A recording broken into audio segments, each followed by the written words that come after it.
اب میں اس کی لاجک بھی پیش کرتا ہوں.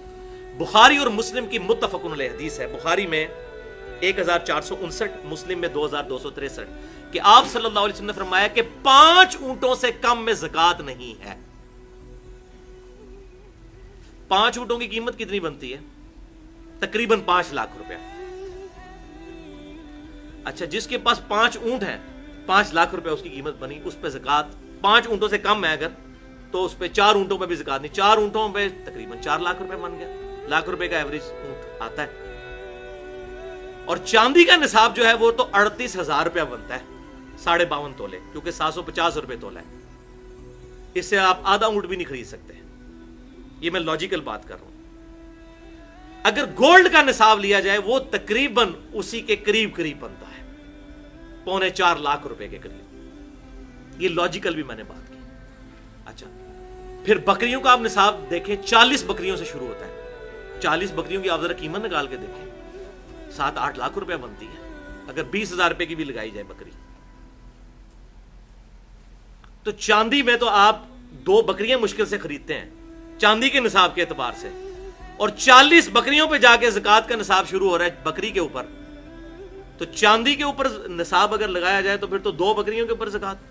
تو یہ ان لاجیکل بات ہے. کرنسی نوٹ, چاہے وہ روپیہ ہو, ڈالر ہو, پاؤنڈ سٹرلنگ ہو, یورو ہو, ریال ہو, یہ ایکویلنٹ ہوگا گولڈ کے. گولڈ کا جب نصاب, جس کے پاس 7.5 تولے کرنسی ہوگی, یا سونا اور کرنسی ملا کے اس کی ویلیو 7.5 تولے سونے کے برابر یا 87.48 گرام گولڈ کے برابر ہوگی, تب اس کے اوپر زکات شروع ہوگی مال کے اعتبار سے. یہ الحمدللہ میں نے پوائنٹ کلیئر کر دیا. علمی پوائنٹ نمبر 4, یہ بھی بہت کریٹیکل مسئلہ ہے, زیورات کی زکات کا مسئلہ. یہ بڑا اٹینٹو ہو کے سننے والا ہے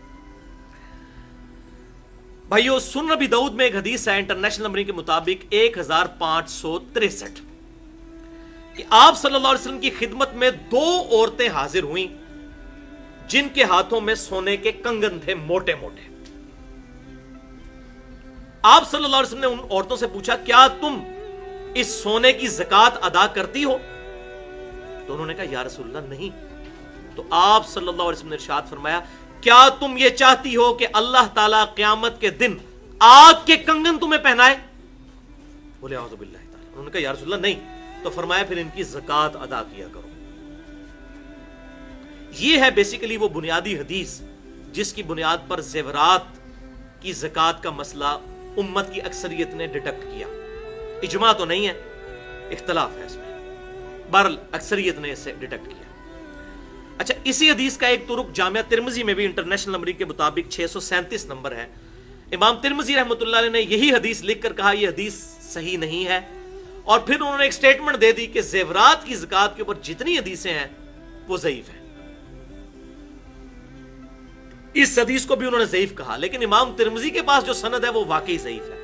اس میں ابن لہیہ مدلس ہیں اور ان سے روایت کر رہے ہیں, اور مدلس کی ان والی روایت سما کی تصریح کے بغیر ضعیف ہوتی ہے. لیکن امام ابو داؤد یہی حدیث لے کر آئے انٹرنیشنل نمبرنگ کے مطابق سنن ابی داؤد میں 1563, تو وہ حدیث صحیح سند کے ساتھ ہے الحمدللہ. پھر امام ترمذی نے لکھا کہ زیورات کی زکات کے بارے میں اختلاف ہے. جامعہ ترمذی 637 نمبر حدیث کے انڈر انہوں نے لکھا کہ امام احمد بن حنبل اور امام شافعی رحمۃ اللہ علیہ اور باقی ائمہ بھی یہ کہتے ہیں کہ زیورات کے اوپر زکات نہیں ہے, لیکن امام ابو حنیفہ رحمۃ اللہ علیہ اور باقی ائمہ زیورات کی زکات کے قائل ہیں, اور میرے نزدیک بھی امام حنیفہ رحمۃ اللہ علیہ کا موقف مضبوط ہے اس حدیث کی روشنی میں. بہرحال اب میں لاجیکلی اسے ڈسکس کرتا ہوں بھائیوں, کہ یہ حقیقت ہے کہ انڈیا, پاکستان اور بنگلہ دیش کے کلچر میں عورتوں کے پاس جو زیورات ہوتے ہیں وہ کنز کی شکل میں ہی ہوتے ہیں. ان کو بھی یہ پتا ہوتا ہے یہ ہماری جمع پونجی ہے, مشکل وقت میں کام آئے گی. ہر وقت عورت نے وہ زیور پہنا نہیں ہوتا, اس سونے کو جوڑ کے ہی اس نے رکھا ہوتا ہے, بچت کی فارم میں رکھا ہوتا ہے, کنز کی فارم میں. لہذا لاجیکلی جب ہم خود ذہن سے سمجھ رہے ہیں کہ یہ سیونگ ہے, وہ عورت تو 2 کانٹے پہن لے گی یا 1 لاکٹ پہن لے گی یا 2-3 چوڑیاں پہن لے گی, باقی جو زیور جوڑا ہوتا ہے اس نے وہ کنز کی فارم میں کبھی کبھار پہنتی ہے. تو یہ عقل بھی مانتی ہے کہ اس کے اوپر زکات ہونی چاہیے. وہ کنز کی شکل میں ہے, خزانے کی شکل میں ہے, سیونگ کی شکل میں ہے. بعض لوگ اس میں پھر یہ بھی چکر کرتے ہیں, وہ کہتے ہیں جی اسی تے بچیاں دے نہ کر دیتا ہے جی زیور. کسی کے پاس اگر 18 تولے سونا ہے تو اس پہ تو لگے گی زکات, تو کہتے ہیں جی میرے 3 بچے ہیں, میں نے تینوں کے نام نیت کر لی ہے 6 تولے, زکات ہی نہیں دیتے. یہ کس کو آپ دھوکہ دے رہے ہیں؟ اولاد آپ کے انڈر ہے, وہ مال وہ کنز ہے, اس مال پہ اللہ کا حق ہے, کسی نہ کسی نے تو دینا ہے. 18 تولے سونا جو رکھا ہوا ہے سنبھال کے, یہ 18 تولے اللہ کا دیا ہوا ہے نا, اس 18 تولے پہ زکات تو نکلے گی. اچھا آپ نہیں دے رہے, پھر کون دے گا؟ بچے بھی نہیں دے رہے, وہ نہیں دے رہے, وہ کہہ رہے ہیں 6 تولے ہیں نا, 6 کیا ہوا تینوں کے نام, 7.5 تولے کی تھریش ہولڈ پوائنٹ تو کراس نہیں ہوا, وہ یہ پھر بہانہ بناتے ہیں. تو یہ بالکل ہیلا بازی ہیں. اس طریقے سے مال کسی کے حوالے کرنے سے, صرف نام لے لینے سے, بچوں کے چھوٹے بچوں کے نام کر لینے سے زکات سے جان نہیں چھڑائی جا سکتی. اور پھر آپ فقہ حنفی میں اگر جائیں تو فتاوی العمگیریہ میں تو پتہ نہیں کیا کیا فتوے لکھے ہوئے ہیں, اس میں تو لکھا ہوا ہے اس سے بھی آگے ایک درجے. انہوں نے کہا کہ اگر کسی بیوی کے پاس اتنا زیور ہے کہ اس پہ زکات لگتی ہے تو سال گزرنے سے 1 دن پہلے وہ اپنے خامند کو وہ گفٹ کر دے. تو چونکہ 1 دن کم ہے, اب اس پہ زکات نہیں لگے گی. جب خامند پہ سال گزرنے لگے تو وہ بھی سال گزرنے سے 1 دن پہلے بیوی کو واپس گفٹ کر دے. اس طریقے سے ایک دوسرے کو اگر گفٹ کرتے رہیں, یہ لٹلی لکھا ہوا ہے فتاوی العمگیریہ کے اندر. جو اورنگزیب عالمگیر صاحب نے اسلام کی خدمت کروائی تھی, یہ خدمت کروائی انہوں نے. اب یہ ہیلا بازیاں یہی علماء یہود نے کیا تھا اصحاب سبت نے مچھلیوں کے شکار کے بارے میں. قرآن میں آیا, اللہ تعالیٰ نے فرمایا کونوا قردۃ خاسئین, ہم نے کہا پھٹکارے ہوئے بندر بن جاؤ تم. یہ ہیلے بازیاں, یہ تو حضور صلی اللہ علیہ وسلم کی دعائیں ہیں جن کا حصہ میں آج پہنچ رہا ہے کہ ہماری شکلیں نہیں بگڑ رہی. ادروائز یہ بڑے بڑے بزرگوں کی شکلیں بگڑی ہوئی ہوتی ہیں جن کو ہم بزرگ سمجھ رہے ہیں, جنہوں نے اسلام کے ساتھ بیڑا غرق کیا. میں ان کو کہتا ہوں علماء کرائم, مجرم علماء, علماء کرام نہیں, علماء کرائم, مجرم علماء جنہوں نے دین کے ساتھ یہ ظلم ڈھایا. بہرحال اس حوالے سے میرے نزدیک آپٹیمل سولوشن یہ ہے زیورات کی زکات کے حوالے سے, ایک حدیث کی روشنی میں جو بخاری اور مسلم کی متفقن علیہ حدیث ہے. بخاری میں 1464, مسلم میں 2273 کہ آپ صلی اللہ علیہ وسلم نے فرمایا کہ مسلمان کے گھوڑے جو سواری کی شکل میں ہے یا اس کا غلام, اس پہ زکات نہیں ہے. جو اس کی استعمال کی ضرورت اصلیہ کی چیزیں ہیں, آج کل کے دور میں گاڑی ہے اگر کسی, اس پہ زکات نہیں ہے. اس پہ بھی اجماع ہے کہ ضروریات اصلیہ کی جو چیزیں ہیں ان پر زکات نہیں. وہ آگے پوائنٹ آ بھی جائے گا. تو یہ اب اجتہادی مسئلہ ہے اور اس پہ کئی علماء کی رائے بھی ہے, خصوصاً وہ لوگ جو بالکل زیورات کی زکات نہیں دیتے ان کو قائل کرنے کے لیے یہ بات بڑی ایفیکٹو ہے اجتہاداً کہ جو زیور عورت عموماً استعمال کرتی ہے ہر وقت, 2 کانٹے پہنتی ہے, 1-2 چوڑیاں پہنی ہوئی ہیں اس نے, یا 1 لاکٹ ہے, جو اس کے عموماً استعمال میں ہے, اگر اس پہ کوئی زکات نہیں دیتا اس پہ فتویٰ نہیں لا سکتا. کیونکہ وہ جو روایت میں نے بتائی نا 2 کنگن والی, اس پہ امت کا بڑا سخت اختلاف ہے. وہ کھینچتان کے حسن درجے تک روایت ہے, وہ پیٹ روایت نہیں اس طریقے سے, بہت مضبوط جسے کہتے ہیں, بس کھینچتان کے مضبوط ہے. اسی لیے پھر امام شافعی اور امام احمد بن حنبل جو ہیں وہ گولڈ کی زیورات کی زکات کے قائل نہیں تھے. اب یہ 2 بہت بڑے ائمہ ہیں اور وجہ یہی بنی کہ وہ ان روایتوں کو اس درجے پہ نہیں مانتے تھے. بہرحال کنز جو ہے, جو میں نے بتایا, آج اگر وہ زندہ ہوتے اور میں اپنا مقدمہ ان کے سامنے رکھتا کہ انڈیا, پاکستان, بنگلہ دیش کے عورتیں جو ہیں یہ زیورات اپنے برے وقت کے لیے سنبھال کے رکھتی ہیں, تو وہ بھی کہتے ہیں ہاں ان زیورات پہ زکات بنتی ہے. انہوں نے جن زیورات پہ کہا ہے وہ زیور ہے جو عورت عموماً پہن کے رکھتی ہے. مثلا اب کئی امیر لوگ ہیں, انہوں نے 1-1 کروڑ روپے کی گھڑی بھی پہنی ہوئی ہوتی ہے. اب کتنی عجیب بات ہے کہ 1 کروڑ کی گھڑی پہنی ہوئی ہے مرد نے, تو چونکہ ضروریات اصلی کی چیز ہے واقعی اس پہ زکات کوئی نہیں ہے. تو عورت اگر جو ہے وہ 1 لاکھ روپے کا اگر گولڈ پہن لیتی ہے تو اس پہ آپ زکات بتا رہے ہیں. تو اس میں یہ ایک ایکسیپشن دی جا سکتی ہے کہ جو عموماً عورت کے استعمال میں زیور ہے اگر اس کی زکات نہیں دیتی, اور جو کنز جوڑا ہوا ہے جو باقی وہ کبھی شادی بیاہ کے موقع پہ پہنتی ہے یا اس نے 30-40 تولے جوڑ کے رکھا ہے, اس پہ تو زکات دینی چاہیے. جہاں تک میرا یہ نہ سمجھے کہ میں کوئی اپنا معاملہ سیدھا کروں, الحمدللہ میں تو سارے ایک کے اوپر زکات دیتا ہوں جتنی بھی میری وائف کا زیور ہے الحمدللہ, چاہے وہ پہنتی ہے یا نہیں پہنتی, احتیاط اسی کے اندر ہے. اچھا اب یہاں پر عموماً عورتیں یہ بھی کہتی ہیں کہ جی دیکھیں جی ہماری تو کوئی کمائی نہیں, ہم تو نوکری نہیں کرتی, ہم زکوٰۃ کہاں سے دیں. یہ بھی آپ نے سنا ہوگا, کئی عورتیں ہیں, خاوند کہتے ہیں جی وہ تو یہ اور ہماری بیوی کے نام ہے. تو قرآن میں تو ہے قوا انفسکم واہلیکم نارا, اپنے آپ کو اپنے گھر والوں کو دوزخ کی آگ سے بچاؤ. یہ کیسی آپ کی بیوی ہے جسے آپ دوزخ میں جھونکنا چاہتے ہیں؟ وہ کہتے ہیں ہماری بیوی کماتی تو کوئی نہیں ہے تو ہم زکوٰۃ کہاں سے دیں؟ تو بھائی اس سونے کو توڑوا کے دے.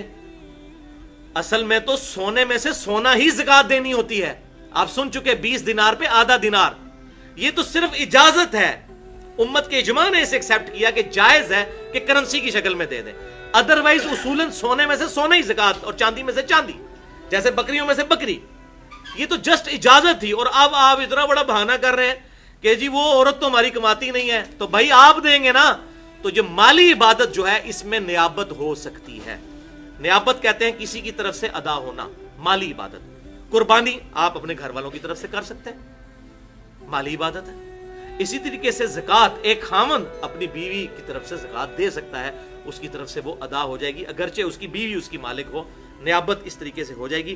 لہٰذا یہ زکوٰۃ لازمی اس حوالے سے کم از کم اس زیور کی تو ضرور ادا کریں جو کنز بنا کر رکھا ہوا ہے, ادر دین جو یوزل استعمال. اور بہتر یہی ہے کہ سارے پردے ہم تو الحمدللہ سارے پر دیتے ہیں.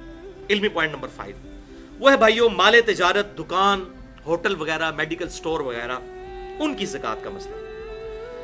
تو بھائیو اس پر بھی اجماع ہے کہ جو بھی مال آپ نے بیچنے کے لیے رکھا ہے وہ مال تجارت ہے, بیچنے کی غرض سے, اور اس پر اگر سال گزرتا ہے تو زکوٰۃ فرض ہوگی. اب یہ نہیں ہے کہ آپ ایک کپڑے کی دکان والا کہتا ہے جی میں نے تو 5 لاکھ کے جو ہے وہ کپڑا ڈلوایا تھا لیکن سال پورا ہونے سے پہلے بک گیا, تو بھائی جو بکا تو پھر 5 لاکھ کا اور بھی تو آپ نے ڈالا نا. تو یہ نہیں ہے کہ وہی سوٹ پڑا رہے, نہیں, جتنا کاروبار میں مال لگایا ہوا ہے. اور وہ ڈیٹم لائل اگر کرنسی جو سونے کے نصاب سے اوپر چلی جاتی ہے تو میڈیکل ان دوائیوں کے اوپر بھی زکوٰۃ دینی ہوگی, اس کپڑے کے اوپر بھی. اس کے علاوہ یہ ساری چیزیں ان کے اوپر زکوٰۃ آپ نے نکالنی ہوگی, وہ میں بعد میں طریقہ بتا دوں گا. البتہ اس بات پر اجماع ہے کہ جو انفراسٹرکچر ہے یا مشینری ہے اس کے اوپر زکوٰۃ نہیں ہوگی دکان کے اعتبار سے. اگر کسی کی دکان ہے, جیسے ہم یہ لیتھ مشین رکھی ہوتی ہے, ہم خرادیے کہتے ہیں جن کو, تو لیتھ مشین کی قیمت کے اوپر زکوٰۃ نہیں ہوگی. اسی طریقے سے رینٹ کار کے اوپر گاڑی کسی نے دی ہوئی ہے تو اس گاڑی کے اوپر زکوٰۃ نہیں ہوگی, اس کی مال کی کمائی پہ ہوگی, کیونکہ اس کی ڈپریسیشن بھی ہو رہی ہے, اس کی قیمت وقت کے ساتھ ساتھ کم ہو رہی ہے.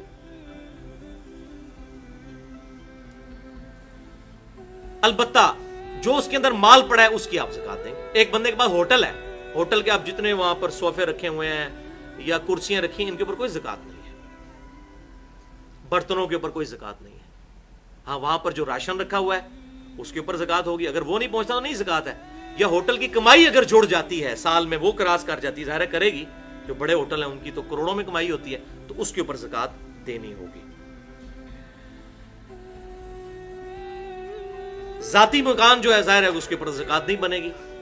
کسی کے مکان ایک سے زیادہ ہیں, کرائے پہ دیے ہوئے ہیں, تو ان کرائے کے مکانوں کے اوپر بھی زکوٰۃ نہیں ہوگی, بلکہ ان کے کرائے کے اوپر زکوٰۃ ہوگی, وہ بھی اگر جڑ جائے. اگر اس کرائے کو آپ خرچ کر کے اس سے اپنے گزر بسر کر رہے ہیں پھر آپ اس پہ بھی زکوٰۃ نہیں دیں گے. اور اس کی لاجک بھی ہے کہ اس کی وجہ سے کئی لوگوں کا فائدہ ہو رہا ہے, اس لیے شریعت نے اس میں اجازت دی ہے. اسی طریقے سے کمپنی کا جو مال تجارت ہے, بڑی بڑی جو کمپنیاں ہیں, چاہے ان کی وہ راس المال ہے, اکویٹی ہے, یا چاہے ڈیٹ ہے. ڈیٹ کا معاملہ ڈیفرنٹ ہوگا. اکویٹی جو اس نے اپنی بیچ میں اپنا مال لگایا ہوا ہے اس مال کے اوپر بھی اس نے زکوٰۃ دینی ہے. اگر اس نے قرضہ وغیرہ اٹھایا ہوا ہے تو اس ڈیٹ کو اس میں سے مائنس کر دیں گے, وہ آگے میں طریقہ بھی بتا دوں گا انشاءاللہ. لیکن جو اس کا اپنا راس المال ہے, اکویٹی اس کے اندر جو اس کی لگی ہوئی ہے 10 کروڑ یا 20 کروڑ, اس کے اوپر اس نے زکوٰۃ نکالنی ہوگی. اور اس میں صحیح بخاری 1454 نمبر حدیث میں یہاں تک ہے کہ آپ صلی اللہ علیہ وسلم نے فرمایا اگر کوئی مال ایسا ہے جو 2-3 لوگ شیئر کر رہے ہیں, آپس میں شیئر کر رہے ہیں, مطلب 120 بکریاں 3 کی ملکیت ہیں, تو یہ نہ کرو کہ ان میں آپس میں ڈیوائیڈ کر لو زکوٰۃ سے بچنے کے لیے. تو حضور صلی اللہ علیہ وسلم نے اس سے بھی منع کیا ہے کہ اگر شیئر کر رہے ہو تو 120 بکریوں پہ زکوٰۃ نکالو گے اور وہ پھر زکوٰۃ نکالنے کے بعد تینوں پہ ڈیوائیڈ کرو گے. ورنہ اگر 120 بکریاں 3 پہ ڈیوائیڈ کی جائیں, 40-40 تینوں کو دے دی جائیں, تو تینوں جو ہے وہ علیحدہ اپنا معاملات, یا 39 2 کو دے دی جائیں, تو وہ زکوٰۃ سے بچ کے تیسرا ایک بکری دے دے گا. تو آپ صلی اللہ علیہ وسلم نے اس سے منع فرمایا ہے. صحیح بخاری 1454 اسی کے تحت میں وہ کہہ رہا ہوں، یہ کہتے ہیں جو بچیاں نے نہ کر دیتا 6 تولے، تو اس کی یہ دلیل بھی بن گئی کہ اس طریقے سے نہیں کر سکتے۔ علمی پوائنٹ نمبر 6 وہ ہے بھائیو کمرشل پلاٹ سے ریلیٹڈ، جو پلاٹس آپ نے بیچنے کی غرض سے خریدے ہوئے ہیں یا اپنی جمع پونجی زیور کی شکل میں، سونے کی شکل میں نہیں بلکہ پلاٹس کی شکل میں رکھی ہوئی ہے۔ آج کل تو ماشاءاللہ پاکستان میں پراپرٹی کا کام بڑے عروج پہ ہے، خصوصاً ہمارے اسلام آباد میں تو پلاٹ آپ لیں 40 لاکھ روپے کا پلاٹ لیتے ہیں تو تقریباً 4 مہینے کے بعد وہ 60 لاکھ کا اور پھر 1 کروڑ کو بھی تجاوز کر جاتا ہے۔ اس طریقے سے مصنوعی طریقے سے اس کی قیمتیں بڑھتی جاتی ہیں۔ تو یہ کمرشل پلاٹس جو ہیں ان کے اوپر زکوٰۃ دینی ہوگی، کیونکہ یہ آپ نے بیچنے کی غرض سے لیا ہوا ہے، یہ مال تجارت میں ہے، آپ کا کنز ہے، آپ کی جمع پونجی ہے۔ ورنہ تو اگر میرے پاس 40 تولے سونا ہے تو میں زکوٰۃ سے بچنے کے لیے وہ بیچ کے ایک پلاٹ لے لوں، میں کہوں جی اس پلاٹ میں گندم وغیرہ تو اگاتا نہیں ہوں، لہٰذا میرے پہ عشر کوئی نہیں، زکوٰۃ ہی کوئی نہیں۔ وہ زرعی زمین کے لیے ہے، اس پہ نہیں ہے۔ لیکن جو کمرشل پلاٹس ہیں جو آپ نے بیچنے کی غرض سے لیے ہوئے ہیں، سوائے اس پلاٹ کے جس پہ آپ نے اپنا ذاتی مکان بنانا ہے، ذاتی مکان چونکہ ضروریات اصلیہ ہے اس پہ زکوٰۃ نہیں ہوگی۔ باقی جو پلاٹس آپ نے اپنی جمع پونجی رکھی ہوئی ہے اس کے اوپر آپ نے زکوٰۃ نکالنی ہوگی، اور وہ بھی ہر سال آپ کیلکولیٹ کریں گے اس کی قیمت فروخت کے اعتبار سے، یعنی زبانی کلامی قیمت نہیں۔ ویسے وہ کہتے ہیں جی جناب تہاڈا پلاٹ جناب 1.5 کروڑ کا ہو گیا ہے، بیچنے جائیں تو 1 کروڑ 10 لاکھ بھی مشکل سے ملتا ہے، تو بالکل جب بیچنے والی جو قیمت ہے نا اس کے اوپر 1.5 کروڑ کے اوپر زکوٰۃ نہیں دیں گے، پھر اگر 1 کروڑ کا بک رہا ہے تو 1 کروڑ کے اوپر زکوٰۃ دینی ہوگی۔ اس میں یہ آسانی ہو سکتی ہے کہ جب آپ پلاٹ بیچ لیں اس کے بعد 2-3 سال آپ نے جتنے پلاٹ رکھا ہے اتنے سال کی زکوٰۃ بعد میں بھی نکالی جا سکتی ہے، اگر کوئی شخص اتنی رقم نہیں رکھتا، اس میں ایک اجازت موجود ہے۔ علمی پوائنٹ نمبر 7 وہ ہے قرض کی زکوٰۃ کا مسئلہ۔ آپ نے کسی کو قرض دیا، مالک تو آپ ہی ہیں بھائی، اب وہ کہتے ہیں جی میں نے تو اس کو دیا ہوا ہے، بھائی وہ تو پہلے ہی مقروض ہے، اس کے کھاتے میں کیوں زکوٰۃ ڈال رہے ہیں؟ زکوٰۃ تو آپ نے دینی ہے۔ ہاں ایک طریقے سے آپ زکوٰۃ سے بچ سکتے ہیں کہ آپ اس کو قرض معاف کر دیں، پھر آپ کو زکوٰۃ نہیں دینی پڑے گی، پھر اس کو دینی پڑے گی۔ تو یا تو یہ ہمت کریں، وہ کہتے ہیں جی وہ قرض دیا ہوا ہے جی وہ تو اس بندے نے، نہیں بھائی مالک آپ ہیں، آپ زکوٰۃ دیں گے، وہ کیسے زکوٰۃ دے گا؟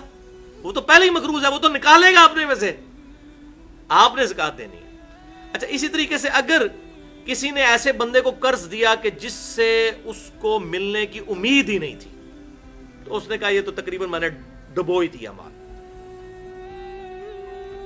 ایسی بھی صورتحال ہو سکتی ہے، اکثر ایسے ہی ہوتا ہے، اور اس کے ذہن میں کہ ایسا ہی ہوگا، تو پھر وہ انتظار کرے، اگر جب مال ملے اس وقت پھر وہ زکوٰۃ دے دے، اس کو یہ آسانی ہے اس معاملے میں۔ ادروائز وہ زکوٰۃ نہ دے، کیونکہ وہ تو اب پہلے ہی طے کر چکا ہے کہ یہ مال مجھے تو واپس کوئی نہیں ملنا، تو پھر وہ زکوٰۃ بے شک اس کی ادا نہ کرے، لیکن جب اس کو مل جائے پھر اس وقت ادا کرے، پچھلے سالوں کی بھی نکال کے۔ اسی طریقے سے اگر کسی کا مال ایسا ڈوب گیا ہے کہ اسے 100% یقین ہے کہ یہ مال نہیں ملے گا، پھر اچانک 4-5 سال کے بعد اس کو مل جاتا ہے، تو پھر وہ بس 1 سال اس 1 سال کی زکوٰۃ نکال لے، کیونکہ اچانک اس کے پاس وہ مال ایڈ ہوا ہے، تو وہ تو ڈوبا ہوا مال تھا، بالکل ختم وہ اپنی طرف سے کر چکا ہوا تھا، تو اب جس طرح باقی مال میں کوئی مال ایڈ ہوتا ہے تو اسی سال کی زکوٰۃ نکالی جاتی، پرانے سالوں کی نہیں، تو اس 1 سال کی نکالے، اس کے بعد وہ اس زکوٰۃ کو شروع کر دے۔ علمی پوائنٹ نمبر 8 وہ ہے بھائیو جی پی ایف، گورنمنٹ کا provident fund, government provident fund G P F, اس پہ زکوٰۃ کا مسئلہ۔ یہ آج کل ہمارے آفس میں بھی بڑی بحث چل رہی تھی کہ سرکاری ملازم کی تنخواہ سے ہر مہینے گورنمنٹ کچھ پیسے نکالتی ہے اور پھر کچھ پیسے اپنی طرف سے کنٹریبیوٹ کر کے وہ جمع کرتی رہتی ہے، حتیٰ کہ ریٹائرمنٹ کے وقت اسے وہ پیسہ دے دیا جاتا ہے۔ تو کہتے ہیں جی اس کی زکوٰۃ دیکھیں جی وہ ہمارے اختیار میں ہی نہیں ہے، وہ تو گورنمنٹ نے اپنے پاس رکھا ہوا ہے۔ اچھا پھر گورنمنٹ کیا زکوٰۃ دے رہی ہے؟ اس کی نہیں دے رہی، وہ ایسے اکاؤنٹ میں رکھا ہوتا ہے جس میں سے زکوٰۃ ہی نہیں کٹتی، نہ گورنمنٹ دے رہی ہے نہ آپ دے رہے ہیں، تو پھر زکوٰۃ کون دے گا اس کی؟ وہ کہتے ہیں جی گورنمنٹ کی پوچھ ہوگی۔ تو میں نے کہا پھر ٹھیک ہے گورنمنٹ کو کاٹنے دے پھر زکوٰۃ، اب تو یہ قانون آ گیا کہ جی پی ایف پہ بھی زکوٰۃ کٹے گی، بلکہ ہمارے آفس میں تو انہوں نے پھر ایفیڈیوٹ باقاعدہ بھروائے ہیں کہ ہم نے یہ بھر کے دیا ہے کہ ہمارے جی پی ایف فنڈ کا جو اکاؤنٹ ہے اس میں سے زکوٰۃ نہ کاٹی جائے، ہم زکوٰۃ اپنی خود دیں گے، ادروائز گورنمنٹ نے کاٹ لینی ہے۔ تو مجھے وہ بندہ پوچھ رہا تھا کہ جی یہ تو گورنمنٹ کے ذمہ ہے، پھر میں نے کہا ایفیڈیوٹ نہ بھر کے دینا، گورنمنٹ کے ذمہ ہے، گورنمنٹ انشاءاللہ روزانہ ہر سال جو ہے کاٹ لیا کرے گی، پھر زکوٰۃ تمہارے ذمہ تو نہیں رہے گی۔ وہ ایفیڈیوٹ بھی بھر کے دے دیتے ہیں اور پھر کہتے ہیں جی گورنمنٹ کی ملکیت ہے، آپ کی ملکیت ہے، ہاں اس میں یہ آسانی ہو سکتی ہے اگر آپ نہیں دے سک رہے جب بعد میں مل جائے اس وقت پچھلے سارے سالوں کی دیں، لیکن عافیت اس میں ہے کہ ساتھ ساتھ اس کی زکوٰۃ دیتے جائیں۔ یہاں پر ایک اور مسئلہ میں جی پی ایف کے حوالے سے سرکاری ملازموں کے لیے بتا دوں کہ جی پی ایف میں سود بھی لگتا ہے، اور کئی آفیسز میں اس چیز کی اجازت موجود ہے، خود ہمارے آفس میں بھی، کہ آپ یہ لکھ کے دے دیں کہ میرا جو اکاؤنٹ ہے جی پی ایف کا وہ انٹرسٹ فری کر دیا جائے، کہ میرے اکاؤنٹ پہ سود نہ لگے، تو پھر سود کے بغیر آپ کو ریٹائرمنٹ کے وقت رقم ملے گی، لیکن وہ بہت کم ہوتی ہے، وہ پھر آپ کو اللہ سے ہی لینی پڑے گی قیامت والے دن انشاءاللہ۔ مثلا میں اگر ابھی اسی پوسٹ سے ریٹائر ہوں تو مجھے تقریباً 1.5 کروڑ روپیہ ملتا ہے اگر سود کے ساتھ، کیونکہ وہ کمپاؤنڈ انٹرسٹ لگتا ہے اس کے اوپر، جو جی پی ایف ہوتا ہے نا اس پہ بہت زیادہ ریٹ ہوتا ہے، عام اگر 5 یا 8% ہے تو وہ 15 سے 20 یا 25% تک ہوتا ہے، لیکن اس طریقے سے مجھے 10 لاکھ روپے ملے گا، اور 10 لاکھ اور 1.5 کروڑ کی آپس میں کیا نسبت بنتی ہے؟ لیکن اللہ تعالیٰ اس 10 میں بھی برکت دے تو بہت برکت ہے۔ تو ہم نے تو بھائیو اکثر ہمارے آفس میں لوگوں نے ایفیڈیوٹ بھر دیا ہے کہ ہمارا انٹرسٹ فری کر دیا جائے جی پی ایف پہ۔ لوگ کہتے ہیں نہیں جی یہ تو گورنمنٹ تحفہ دے رہی ہے، ابھی مولوی بھی ہے نا فتوے دینے والے، وہ کہتے ہیں جی تانوں کیا ہے جی اکھاں بند کر لو کبوتر آر، گورنمنٹ دے رہی ہے لے لو۔ یار ہمیں تو پتہ ہے اس بات کا، کہتے نہیں جی نہیں آپ ہم بچ سکتے ہیں جہاں، وہ پھر اور بہانے بناتے ہیں، وہ کہتے ہیں جی دیکھو جی یہ جڑا تسی کرتا پایا ہے نا جی، یہ کرتا بھی جس مشین پہ بنا ہے وہ بھی سود پہ آئی ہوئی ہے، تو سود تو آپ تک پہنچ رہا ہے، یہ اکثر لوگ کہتے ہیں، اور جی سود کا دھواں تو پہنچ ہی رہا ہے، تو ڈائریکٹ بھی کھا لیا جائے تو کیا ہے؟ اس کا پھکی والا جواب، اینٹی وینم، لاجیکل آنسر، الزامی جواب بھی لے لیں۔ ان کو یہ کہیں کہ الحمدللہ ہم اپنے اس ایٹماسفیئر کے اندر ہزاروں جراثیم انہیل کرتے ہیں کہ نہیں؟ جتنی بار سانس لیتے ہیں یہ چلتے ہوئے کتنے جراثیم اندر جا رہے ہیں، دھواں پہنچ رہا نا۔ تو ان کو کہیں یہ امرود کیڑوں والے آپ کے سامنے رکھتے ہیں، آپ اس کو کھولیں کیڑے موٹے موٹے نظر آئے لیکن آپ کھا لیں، اتنے جراثیم بھی کھا رہے ہیں نا تو کیڑوں والے امرود بھی کھا لیں، خیر ہے، کیا ہے سود کا دھواں پہنچ ہی رہا ہے نا، ڈائریکٹ بھی کھا لیں تو خیر ہے۔ تو ادھر کہیں گے نہیں نہیں نہیں اس سے تو بچ سکتے تھے، تو بھائی جہاں جہاں بچیں گے وہاں بچنا فرض ہے۔ لا یکلف اللہ نفسا الا وسعها، اللہ تعالیٰ کسی جان کو اس سے زیادہ نہیں آزماتا جتنی اس کی طاقت ہے۔ ہماری طاقت نہیں ہے اس معاملے میں بچنے، لیکن جہاں جہاں ہم بچ سکتے ہیں وہاں وہاں سود سے بچنا ضروری ہے، والعیاذ باللہ تعالی۔ لہٰذا یہ مسئلہ بھی میں نے الحمدللہ کلیئر کر دیا۔ علمی پوائنٹ نمبر 9، اور وہ ہے بھائیو بینک کی کاٹی ہوئی زکوٰۃ کا مسئلہ۔ یکم رمضان کو پاکستان کے اندر تو ہمارے بینک جو ہیں وہ سیونگ اکاؤنٹ سے زکوٰۃ کاٹ لیتے ہیں، اسی لیے لوگ 1-2 دن پہلے پیسے نکلوا لیتے ہیں، اور ٹھیک کرتے ہیں، کیونکہ ہمیں اعتماد نہیں ہوتا اپنی گورنمنٹ پہ کہ زکوٰۃ صحیح جگہ لگے گی۔ یہ نہیں ہے کہ نہیں لگتی، لگتی بھی ہے نہیں بھی لگتی ہے، مکس ہے معاملہ، ڈیفینیٹ فتویٰ تو نہیں لگا سکتے۔ تو بینک اگر زکوٰۃ کاٹ لے کسی کے مال میں سے اور وہ اسلامی حکومت ہو، اب اگر آپ وہ آئیڈیل اسلامی حکومت بتاتے ہیں وہ تو خلفائے راشدین کے بعد ختم ہو چکی ہے۔ اسلامی حکومت سے مراد جس طرح اب نارمل اسلامی ملک ہے، پاکستان ہے، سعودی عرب ہے، ایران ہے، اس طرح کے اسلامی ملک اگر یہ زکوٰۃ کاٹ لیں تو آپ کی زکوٰۃ ادا ہو جائے گی۔ وہ زکوٰۃ جہاں پر لگاتے ہیں اگر وہ بیچ میں سے کھا جاتے ہیں، ہمیں تو نہیں پتا، لگاتے بھی ہیں۔ اب یہ پاکستان کے اندر یہ پچھلی گورنمنٹ نے بے نظیر انکم سپورٹ پروگرام شروع کیا تھا، اس گورنمنٹ نے اس کا نام چینج کر کے اس کو 120 ارب تک لے گئے ہیں۔ ڈائریکٹ لوگوں کو 1000 روپیہ 2000 روپیہ مہینے کی سپورٹ ہوتی ہے، اچھا ایک پروگرام انہوں نے شروع کیا، اس ذریعے سے لوگوں تک مال بہرحال پہنچ رہا ہے۔ اور ہمارے محلے میں بھی ایسے لوگ ہیں جن کو یہ پیسے ملتے ہیں، ہم کیسے کہیں گے زکوٰۃ نہیں لگتی صحیح جگہ پہ جا کے؟ تو ظاہر ہے یہ مال اسی میں سے یہ ریونیو جنریٹ ہوتا ہے۔ بہرحال اگر ٹوٹی پھوٹی یہ جو ہماری اسلامی حکومتیں ہیں یہ بھی اگر زکوٰۃ کاٹ لیں تو ہو جائے گی، لیکن بہتر یہ ہے کہ آپ اپنی زکوٰۃ خود ادا کریں، اور اس میں ظاہر ہے زیادہ حق قریبی رشتہ داروں کا ہے تو وہ اسی صورت میں ہوگا کہ آپ خود ادا کریں۔ تو دونوں صورتوں میں اس میں کوئی فتویٰ نہیں لگے گا، جائز ہے دونوں صورتیں۔ علمی پوائنٹ نمبر 10، یہ ذرا کڑوی بات ہے بھائیو، اور وہ ہے ٹیکسز کا مسئلہ کہ گورنمنٹ ہمارے ٹیکس کاٹتی رہتی ہے، بجلی کے بل کے اوپر بھی ٹیکس، انکم کے اوپر بھی ٹیکس، ایک صابن کی ٹکیا کے اوپر بھی ٹیکس، ٹھیک ہے، ہر چیز کے اوپر گورنمنٹ ہم سے ٹیکس کاٹتی ہے۔ اب ظاہر ہے کہ یہ جو حکومت کا نظام ہے، چاہے وہ فوجیوں کی تنخواہیں ہوں یا یہ سڑکیں بنانا ہو، پل بنانا ہو، اس طریقے سے ویلفیئر کے کام کرنے ہوں، ایئرپورٹس بنانے ہوں، ریلوے اسٹیشن بنانے ہوں، یہ سارا مال ظاہر ہے حکومت ٹیکسز کے ذریعے ہی کرتی ہے۔ اور جو اسلامی حکومت ہے اس میں 3 ہی سورسز ہیں مال کمانے کے،